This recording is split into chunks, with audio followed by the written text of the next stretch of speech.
जय श्री कृष्ण दोस्तों, मित्रों, स्वागत है आपका हमारे YouTube channel new motivation life के एक और नए वीडियो में। हे नारायण, इस जीवन में हर पल नाम आपका हो, भोर भी आपसे हो और सांझ भी आपसे हो। हरे कृष्णा। आप सभी का दिन शुभ और मंगल में हो। इससे पहले की कथा सुनने के लिए और इतना सारा प्यार देने के लिए आप सभी को बहुत बहुत आभार। और आज भी विशाख मास मातमय का अध्याय शुरू करने से पहले आपको भगवान की ये कैसे ही भक्त की कहानी सुनाऊंगा, जिसे सुनकर आपके मन में भगवान के प्रति भक्ति और भी बढ़ जाएगी। भगवान के प्रति भक्ति की कहानियां तो आप सभी ने बहुत सुनी होंगी और आप सभी ये भी जानते होंगे कि दो तरह के लोग होते हैं। एक वो जो भगवान में अटूट श्रद्धा, अटूट विश्वास रखते हैं और भगवान को मानते हैं। दूसरे वे लोग जो भगवान में ना तो आस्था रखते हैं और ना ही यह स्वीकार करने को तैयार होते हैं कि भगवान है। यानी दो तरह के लोग होते हैं, आस्तिक जो भगवान को मानते हैं और नास्तिक जो भगवान को बिल्कुल भी नहीं मानते। अब भगवान के प्रति जिसके मन में भक्ति होती है, भगवान तो अपने ऐसे भक्तों की हमेशा सुनते हैं। हाँ, ये बात जरूर है कि कभी कभी भगवान कुछ देर से सुनते हैं, लेकिन सुनते जरूर हैं। और देर से सुनने के पीछे भी कारण यही होता है कि सभी को अपने अपने जो भी कर्म, चाहे वो इस जन्म के हों या पूर्व जन्म के हों, जरूर भुगतने होते हैं। अगर पूर्व जन्म में हमने बहुत पाप किए हों और इस जन्म में हम केवल भगवान में ही रमे हुए हों, भगवान की ही भक्ति कर रहा हूँ, इस जन्म में हमने कोई पाप ही नहीं किए हो, तब भी हमें इस जन्म में अपने पूर्व जन्म के पापों का फल भोगना पड़ेगा। और भगवान भी जब तक हमारे पाप पुण्यों का हिसाब किताब बराबर नहीं हो जाता, तब तक अपनी कृपा करते ही नहीं है। ऐसे ही एक कहानी है एक बूढ़े बाबा की। दोस्तों, वीडियो में आगे बढ़ने से पहले आप सबसे निवेदन है कि यदि आपने अभी तक हमारे चैनल न्यू मोटिवेशन लाइफ को सब्सक्राइब नहीं किया है तो सब्सक्राइब कर ले और वीडियो को लाइक करके कमेंट में जय श्री नारायण जरूर लिखें। एक बूढ़े बाबा जो अपने पूरे जीवन भर सिर्फ राम नाम जपते रहे, भगवान की भक्ति करते रहे और अब वे बूढ़े हो चुके थे। सिर्फ बूढ़े नहीं हुए थे, बल्कि इतने कमजोर हो चुके थे कि अब वो बिना किसी की सहायता की अपनी जगह से हिल-डुल भी नहीं सकते थे, उठ भी नहीं सकते थे। ऐसी स्थिति में भी उन्होंने अपने मुंह से राम नाम को अपने से अलग नहीं होने दिया। कष्ट चाहे कितना भी था, बुढ़ापा उन्हें चाहे कितना भी सता रहा था, लेकिन उनके मन में राम नाम और हृदय में भक्ति बराबर जगी हुई थी। सारा दिन बिस्तर पर पड़े पड़े वह बुरे बाबा बस राम नाम जपते रहते और राम नाम लेने के कारण उन्हें अपनी तकलीफों को बर्दाश्त करने की शक्ति भी मिल रही थी। इन बुरे बाबा इतने कमजोर हो गए थे, इतने निशक्त हो गए थे कि अपने नित्य कर्म भी वे अकेले उठकर नहीं कर सकते थे। उनके परिवार में उनके दो बेटे भी थे, तो वे ही उनके नित्य कर्म करने में उनकी सहायता किया करते थे। जब बीमारी के कारण, बुढ़ापे के कारण बूढ़े बाबा बिस्तर से लग गए, तब शुरुआत में तो उनके वे बेटे बिना कुछ कहे खुद ही अपने बूढ़े पिता की सहायता कर दिया करते थे। फिर धीरे धीरे ये हुआ, जब उनके पिता उन्हें आवाज लगाकर बुलाते तब वे आते। फिर धीरे धीरे ये होने लगा कि कई आवाजें लगाने के बाद वे उनकी सहायता करने के लिए आते।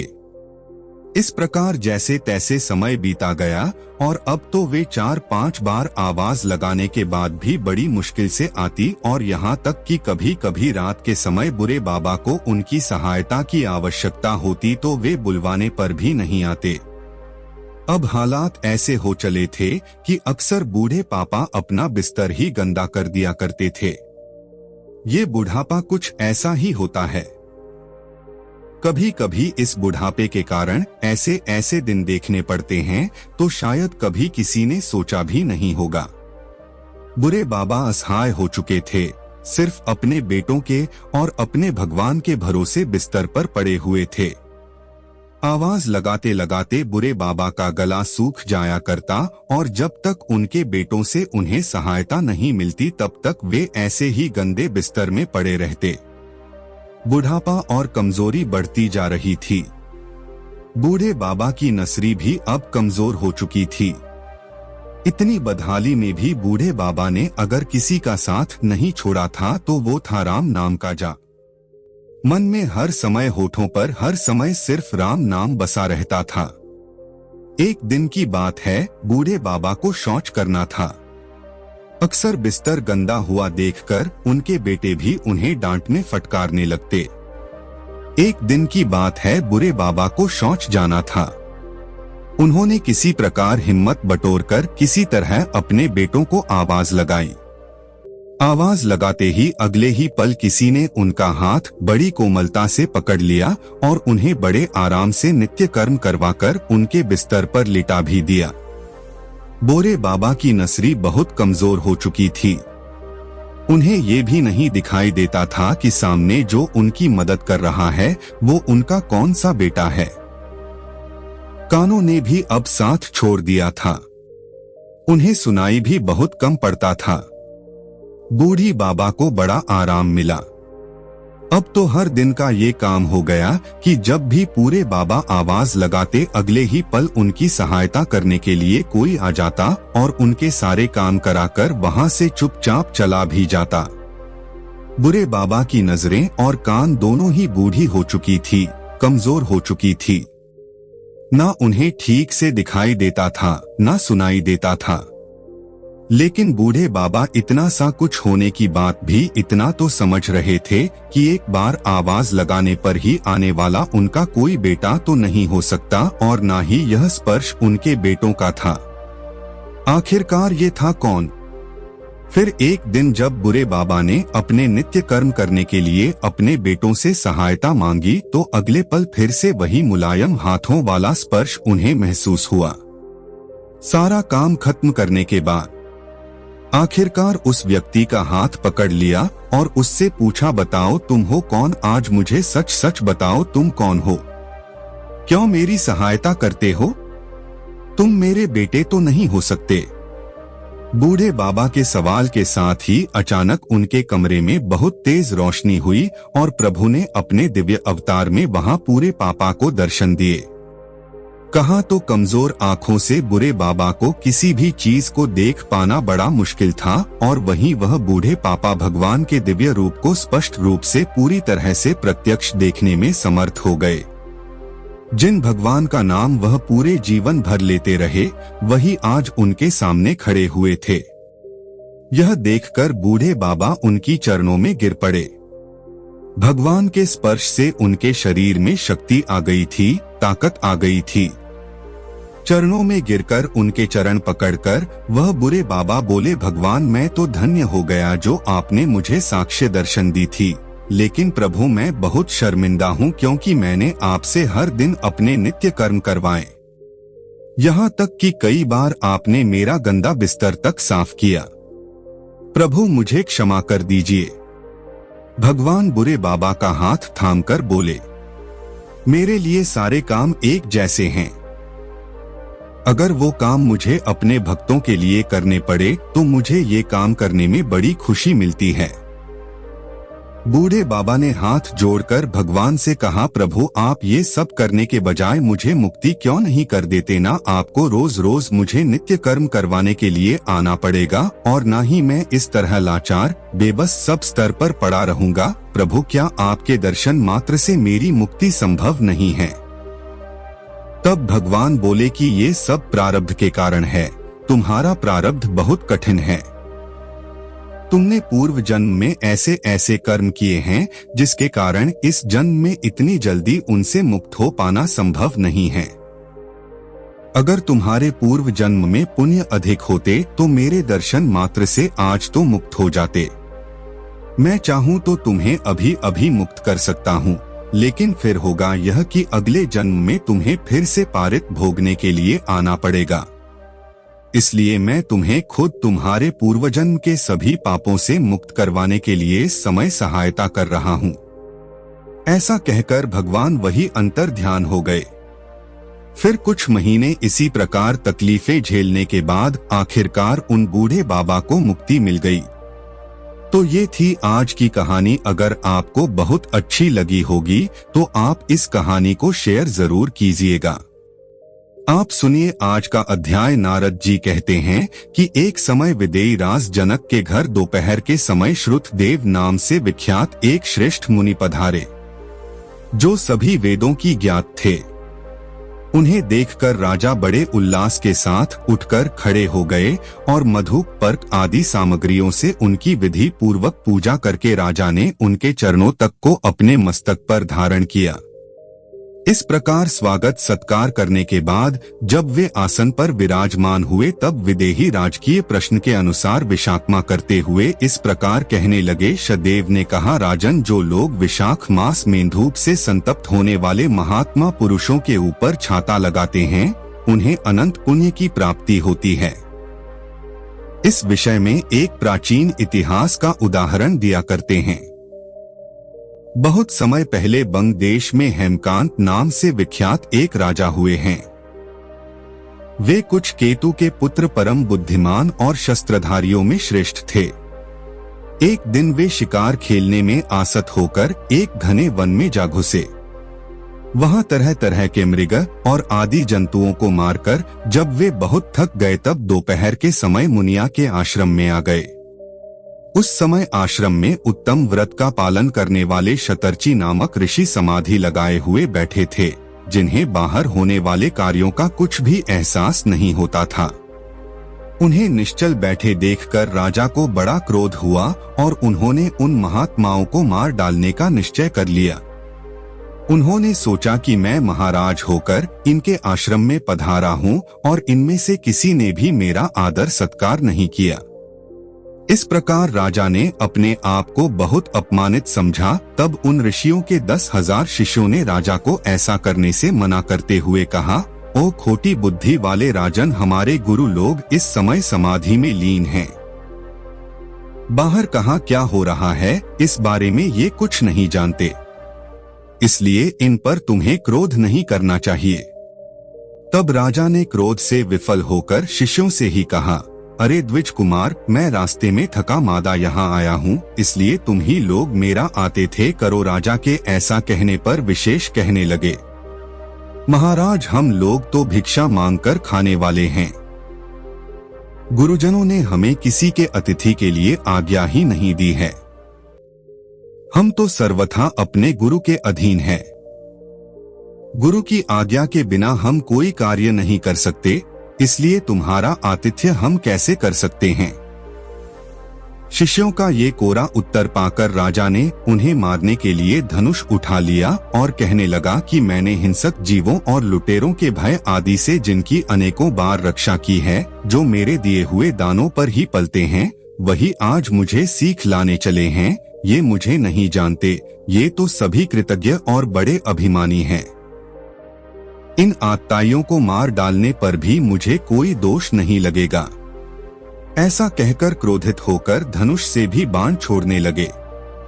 बेचारे शिष्य आश्रम छोड़कर भय से भाग गए। भागने पर भी हेमकांत ने उनका पीछा किया और 300 शिष्यों को मार गिराया। शिष्यों के भाग जाने पर आश्रम में जो कुछ भी सामग्री थी, उसे राजा के पापात्मा सैनिकों ने लूट लिया। राजा के अनुमोदन से ही उन्होंने वहां इच्छा अनुसार भोजन किया। इसके बाद दिन बीतते बीते राजा सेना के साथ अपनी पुरी में वापस आ गए। राजा कुछ केतु ने जब अपने पुत्र का ये अन्यायपूर्ण कार्य सुना तब उसे राज्य करने के अयोग्य जानकर उसकी निंदा करते हुए उसे देश निकाला दे दिया। इस तरह पिता के त्याग देने पर हेमकांत घने वन में चला गया। वहां उसने बहुत वर्षों तक निवास किया। ब्रह्मा हत्या उसका सदा पीछा किया करती थी, इसलिए वह कहीं भी स्थिरता पूर्वक रह नहीं पाता था।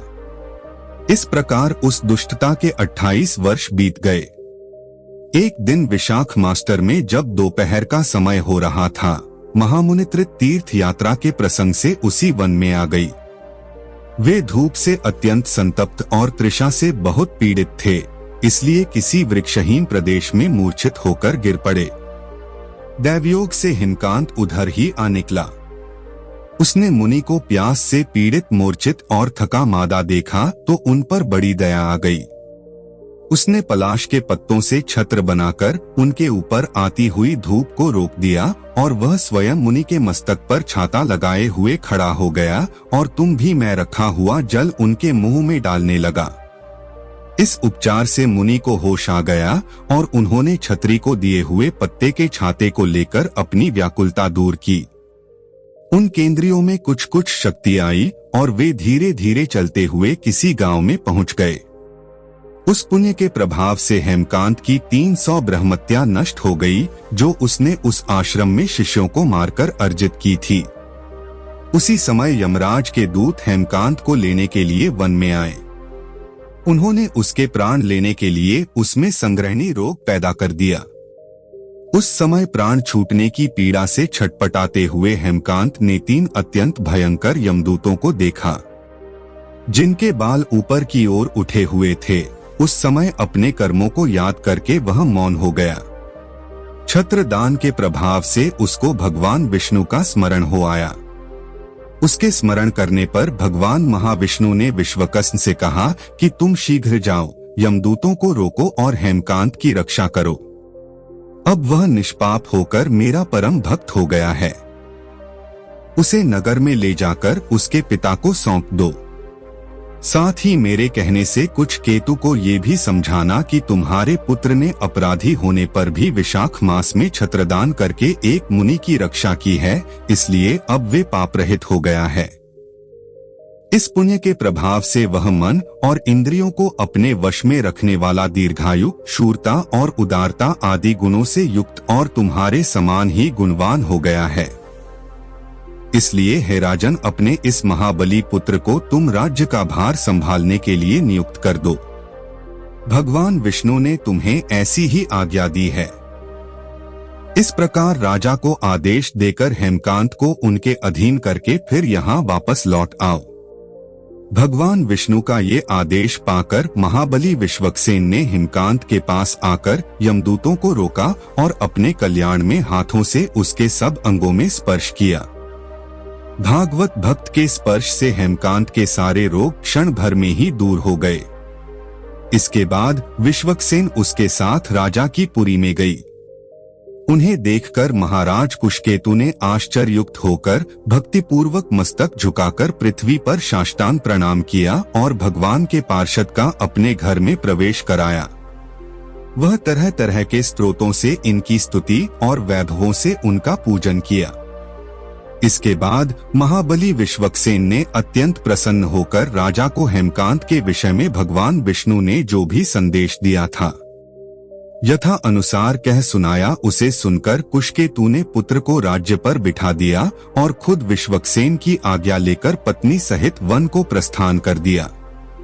इसके बाद महामना विश्वक्सेन हेमकांत से पूछकर और उसकी प्रशंसा करके श्वेत द्वीप में भगवान विष्णु के समीप चले गए। तभी से राजा हेमकांत विशाख मास में बताए हुए भगवान की प्रसन्नता को बढ़ाने वाले शुभ धर्म का प्रतिवर्ष पालन करने लगे। वे ब्राह्मण भक्त, धर्मनिष्ठ, शांत, जितेंद्र, सभी प्राणियों के प्रति दयालु और संपूर्ण यज्ञों की दीक्षा में स्थित रहकर सभी प्रकार की संपदाओं से संपन्न हो गईं। उन्होंने पुत्र पौत्र आदि के साथ सभी भोगों का उपभोग करके अंत में भगवान विष्णु का लोक प्राप्त कर लिया। विशाखा सुख से साध्य अतिशय पुण्य प्रदान करने वाला है। पाप रूपी ईंधन को अग्नि की तरह जलाने वाला परम सुलभ तथा धर्म, अर्थ, काम, मोक्ष चारों पुरुषार्थ को देने वाला है। जय श्री कृष्ण। आज का ध्येय समाप्त हुआ। अब सुनिए बांदरी की कहानी। एक बार एक राजा था। मैं वैशाख मास में प्रतिदिन ब्रह्म मुहूर्त में उठकर गंगा जी में स्नान किया करता था। राजा का आदेश था कि मुझसे पहले गंगा जी में कोई भी स्नान नहीं करेगा। राजा जब गंगा जी में स्नान करने जाते तो उन्हें प्रतिदिन शांत जल की जगह पर हिलता हुआ जल दिखाई देता था। तब राजा को संदेह हुआ कि निश्चय ही मुझसे पहले कोई हर दिन आकर गंगा जी में स्नान करके चला जाता है। इसलिए राजा ने नदी के तट पर पहरेदार बिठा दिए। गंगा जी के तट पर एक वृक्ष था, उस पर एक बंदरिया रहा करती थी। वह हर दिन राजा के स्नान करने से पहले ही स्नान करके वृक्ष पर चढ़कर बैठ जाती थी। होते होते पूरा विशाख मास बीत गया, किंतु अंतिम दिन राजा के सिपाहियों ने देख लिया और उस बंदरिया को पकड़कर राजा के पास ले गए और कहने लगे कि महाराज, यही वो बंदरिया है जो आपसे पहले प्रतिदिन गंगा जी में स्नान करती है। उधर राजा की प्रतिज्ञा यह थी कि अगर कोई भी स्त्री मुझसे पहले स्नान करती होगी तो मैं उसी से विवाह कर लूंगा। इसलिए अब अपनी प्रतिज्ञा के अनुसार राजा को उस बंदरिया के साथ ही विवाह करना पड़ा। विशाख मास के स्नान के पुण्य से बांदरी के गर्भ ठहर गया। 9 महीने पूर्ण होने पर बंदरी ने राजा से पूछा कि महाराज, शिशु जन्म के समय मुझे क्या करना चाहिए। तब राजा ने महल में एक घंटी लगवा दी और बंदरी से कहा, जब तुम्हें दर्द हो उसे बजा देना, मैं सारा प्रबंध करवा दूंगा। राजा की अनरानियां भी थी, लेकिन उनकी कोई संतान नहीं थी। बंदरिया को गर्भ ठहरा है। ये समाचार जानकर अन्य रानियां मन ही मन उस बंदरिया से ईर्ष्या करने लगी और भावी संतान का नाश करने के लिए तरह तरह की योजनाएं बनाने लगी। घंटी लगी देखकर एक रानी ने बंदरियासिस का कारण पूछा, तब उसने सारा वृतांत सुना दिया। रानी ने बहकाया कि एक बार घंटी बजाकर देख तो लेके राजा आते भी है या नहीं। बंदरी ने घंटी बजाई तो राजा दौड़े दौड़े महल में आए और घंटी बजाने का कारण पूछा। तब बंदरिया बोली, महाराज, मैंने तो रानियों के कहने से ही घंटी बजाई थी। तब रानियों ने राजा से कहा कि महाराज, ये तो पशु है, ना जाने कितनी बार घंटी बजाएगी। ऐसा कहकर रानियों ने राजन से कहकर उस घंटी को हटवा दिया। कुछ दिनों के बाद बंदरिया के शिशु जन्म का समय आया तो उसने अन्य रानियों से पूछा कि रानियों, अब मैं क्या करूं? तब रानी कहने लगी कि तुम आंखों पर पट्टी बांधकर सो जाओ। उधर बंदरी के विशाख मास के स्नान के पुण्य प्रताप के रूप में उसे एक सुंदर पुत्र हुआ। शिशु के जन्म होते ही उसके रोने से पहले ही रानियों ने उसे टोकरी में रखकर दासी को दे दिया और आदेश दे दिया कि इसे जाकर नदी में बहाओ। और इधर रानियों ने उस शिशु की जगह पर एक पत्थर वहां पर रख दिया। राजा को भी कह दिया कि महाराज, बंदरिया ने तो एक पत्थर को जन्म दिया है। राजा ने सुना तो उन्होंने भी संतोष कर लिया कि जब दूसरी रानियों की संतान नहीं है तो ये तो बंदरी है, इसके भला क्या संतान होगी। उधर दासी ने उस सुंदर शिशु को नदी में ना बहाकर कुम्हार के खंदड़ में रख दिया। दूसरे दिन कुम्हार कुम्हारिन उस खंदड़ में आए तो वहां एक सुंदर शिशु को रोते हुए देखा। कुम्हार और कुम्हारिन भी निसंतान थे। उन्होंने उस शिशु को अपने लिए भेजी गई भगवान की भेंट माना और बड़ी प्रेम से शिशु का पालन पोषण करने लगे। कुछ बड़ा होने पर जब उस बालक को ये ज्ञात हुआ कि वह रानी बंदरी का पुत्र है जिसको रानियों ने मरवाना चाहा, एक दिन वह बालक कुमार की बनाए हुए मिट्टी के हाथी घोड़े लेकर पनघट पर जा बैठा और दासियों को देखकर कहने लगा, अरे मेरी मिट्टी के हाथी घोड़े, पानी पियो। जब दासियों ने ये बात सुनी तो वो हंसने लगी, कहने लगी, अरे मूर्ख, कभी मिट्टी के हाथी घोड़े भी पानी पीते हैं क्या? इस पर बालक कहने लगा, अच्छा तो क्या कभी बंदरी के भी पत्थर जन्म लेता है? उस बालक की ये बात दासियों ने जाकर महल में कह दी। तब रानियों ने दूसरे दिन विष मिलाकर लड्डू भेज दिए। ईश्वर की कृपा से लड्डू गोद और बादाम के हो गए और उन लड्डुओं को खाने से उस लड़के की मृत्यु नहीं हुई। ये समाचार दासी ने रानी को बताया और रानी ने राजा से कहकर उस कुम्हार को ही देश निकाला दिलवा दिया। अब वह कुम्हार भटकता भटकता वन में ही रहने लगा। इसके बाद अगले वर्ष चैत्र मास में माता गणगौर के पूजन का दिन आया। तब वह बंदरी का पुत्र 108 करवे और 108 गोली लेकर तथा घड़े में पानी भरकर बगीचे के बाहर बैठ गया। उधर राजा की और साहूकार की पुत्रियां गणगौर बनाने के लिए मिट्टी लेने के लिए आई और बगीचे में खेलने और झूलने लगी। इसी कारण कुछ समय बाद उन्हें जोर की प्यास लगी। तब उन्होंने उस बंदरी के पुत्र से जल पिलाने के लिए कहा।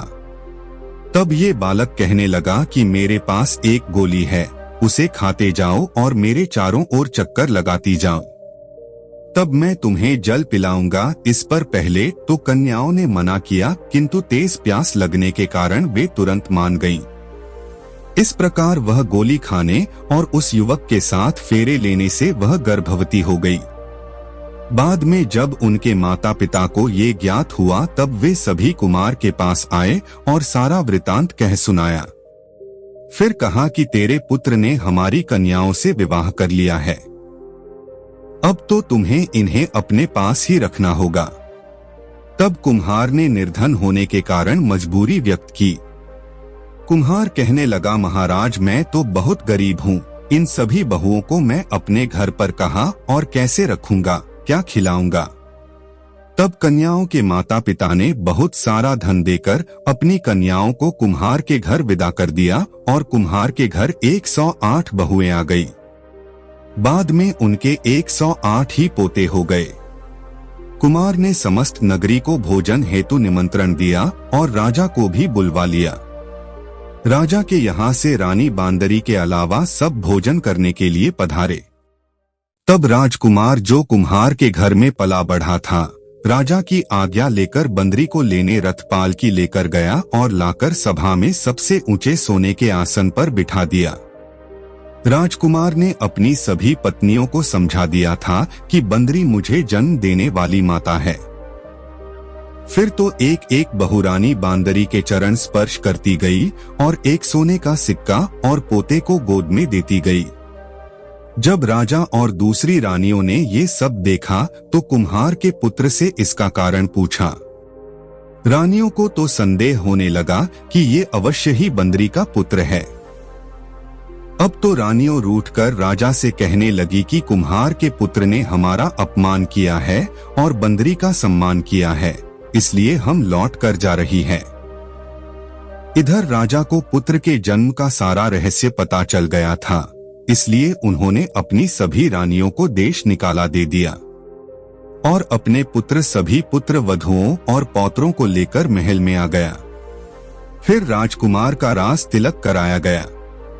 कुम्हार कुमारिन को राजकुमार ने महल में रहने के लिए निवेदन किया, किंतु वे नहीं माने। तब राजा ने उन्हें ढेर सारा धन देकर विदा कर दिया। वैशाख स्नान का इतना महत्व है तो सबको विशाख स्नान करना चाहिए। बंदरी ने विशाख स्नान किया तो उसे राजा का राज्य, पुत्र, भव्य आदि प्राप्त हुई। ईश्वर जैसे बंदरी को पुण्य मिला। इसी प्रकार विशाख स्नान और विशाख मास की कथाएं सुनने वाले सभी भक्तों को देना, सभी की मनोकामनाएं पूर्ण करना। ये थी दोस्तों, आशा करते हैं यह वीडियो पसंद आया होगा। दोस्तों मिलते हैं फिर एक नए वीडियो के साथ। वीडियो को पूरा देखने के लिए बहुत बहुत धन्यवाद।